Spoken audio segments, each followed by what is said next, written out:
Hello, dear students. Today we are studying Thevenin's theorem, or I can say verification of Thevenin's theorem.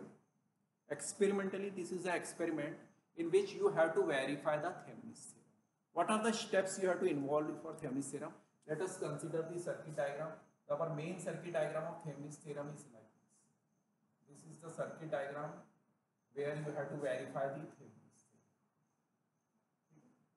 There are three resistances. One is load resistance, one is R1, R2 and R3. Resistance R1, resistance R2 and R3, and here we are giving a voltage source V. And experimentally you have to verify the Thevenin's theorem through this resistance R and I. Whatever we have studied in the theory class, same steps you have to follow and verify the Thevenin's theorem. What is the first step of Thevenin's theorem? What is the first step of the Thevenin's theorem? In first step, what you will do? Open circuit terminal AB. What will be your observation table? Observation table for experiment will be like this. First column will be serial number, then terminal voltage Vs, then open circuit terminal voltage VTH. Then you have to measure RTH, Thevenin's equivalent resistance at terminal AB. Next step will be next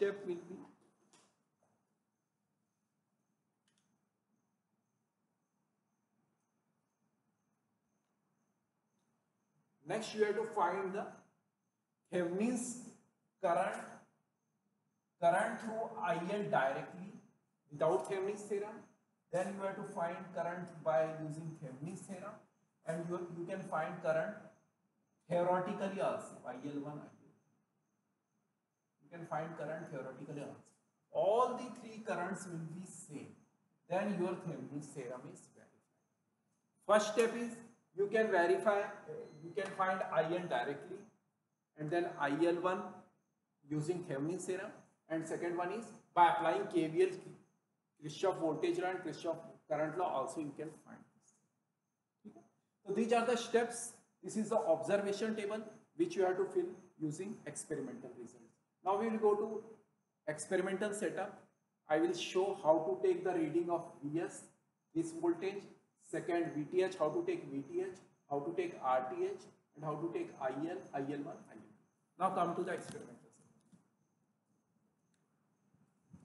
This is the experimental setup of Thevenin's theorem. This is the experimental setup of Thevenin's theorem. Okay. I hope so it is visible to you.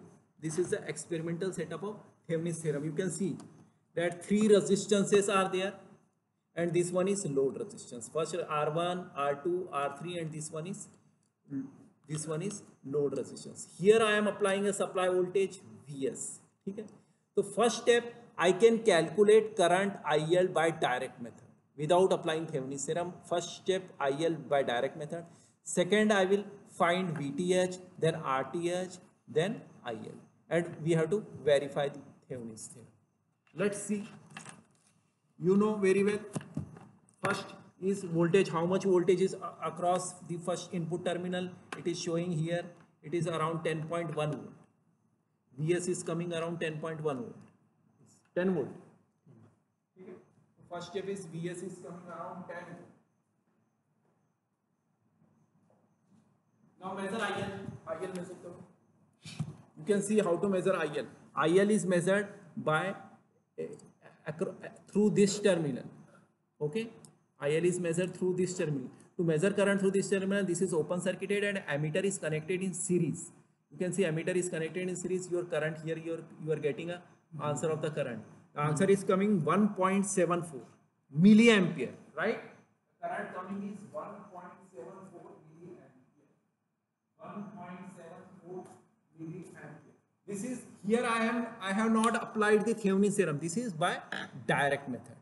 Now we start with the Thevenin's theorem. Very first step, open circuit terminal AB. This terminal is open circuited. Now use voltmeter. Don't use ammeter. Okay. we have two multimeters. One multimeter is in ammeter mode and one multimeter is in voltmeter mode. Okay? So you have to set the multimeter in DC, and you have to measure the terminal voltage. This terminal voltage is coming 3.36 volt. This is called as VTH. 3.36 volt is VTH.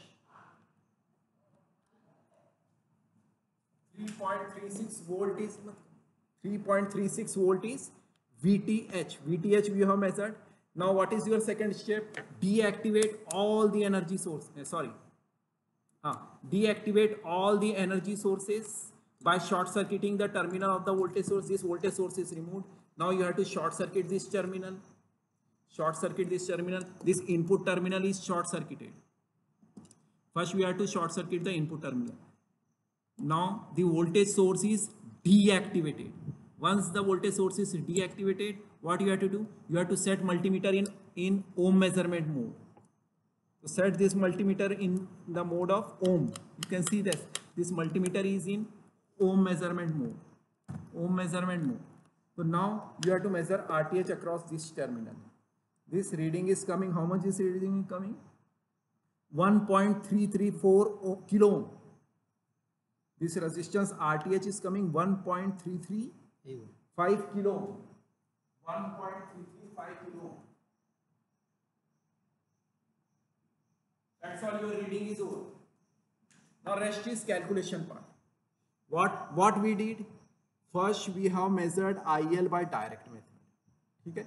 Second step, we have applied the Thevenin's theorem. First we calculate VTH, open circuit terminal voltage. Then third step, we have deactivated all the energy sources and Thevenin's equivalent resistance RTH is measured. These all readings are with me in the board. I will explain.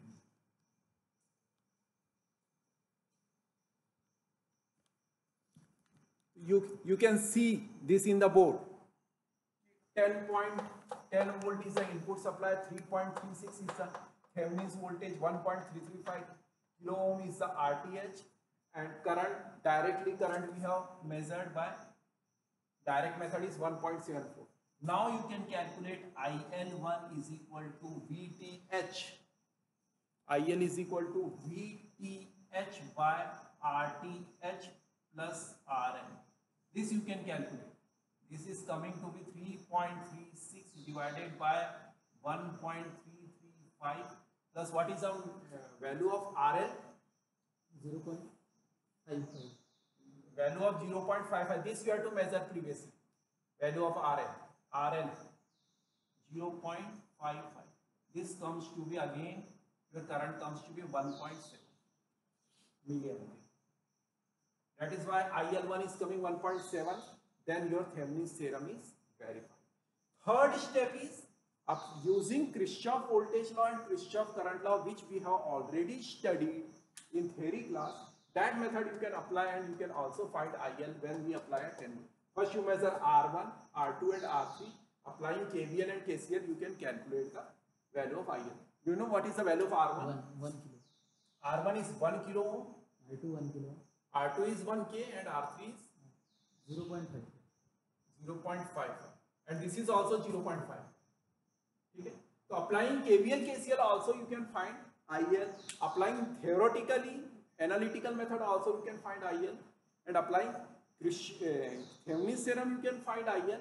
And last, experimentally measuring VTH, RTH, you can find IL. So by finding IL by all methods coming to be same, then your Thevenin's theorem is verified. That's all for this experiment. You have to write down this experiment in the journal.